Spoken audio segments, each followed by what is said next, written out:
ভারতের সংখ্যালঘুদের প্রতি বৈরী মনোভাবের রেশ যেন কাটছেই না। এবার পশ্চিমবঙ্গের উত্তর ২৪ পরগনার বাগদা থানার অন্তর্গত বাজিতপুর হাই স্কুলের একাধিক মুসলিম ছাত্রীকে হেনস্থার ঘটনায় তৈরি হয়েছে চরম বিতর্ক ও ক্ষোভ। স্বাধীনতা দিবসের অনুষ্ঠানে জাতীয় পতাকা হাতে নিয়ে নারায়ে তাকবীর আল্লাহু আকবার স্লোগান দেওয়ার অভিযোগে তাদের স্কুল থেকে বহিষ্কার করা হয়। শুধু তাই নয়, বহিষ্কারের পর ওই ছাত্রীদের মুখ ঢেকে ক্যামেরার সামনে ক্ষমা চাইতেও বাধ্য করা হয়েছে বলে অভিযোগ উঠেছে। আমরা 15ই আগস্ট যেই ভিডিওটা ছেড়েছিলাম কি অন্যায় করে ফেলেছি আমরা।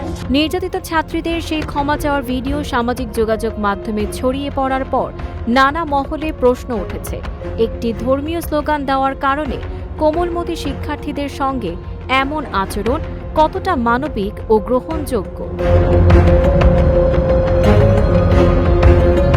শিক্ষাঙ্গনকে শিক্ষা, সহনশীলতা ও মানবিকতার জায়গা, নাকি সেখানে ধর্মীয় পরিচয়ের কারণে শিক্ষার্থীদের অপমানিত ও মানসিকভাবে নির্যাতিত হতে হবে? ভিডিওটি এখন সেই প্রশ্নই নতুন করে সামনে নিয়ে এসেছে।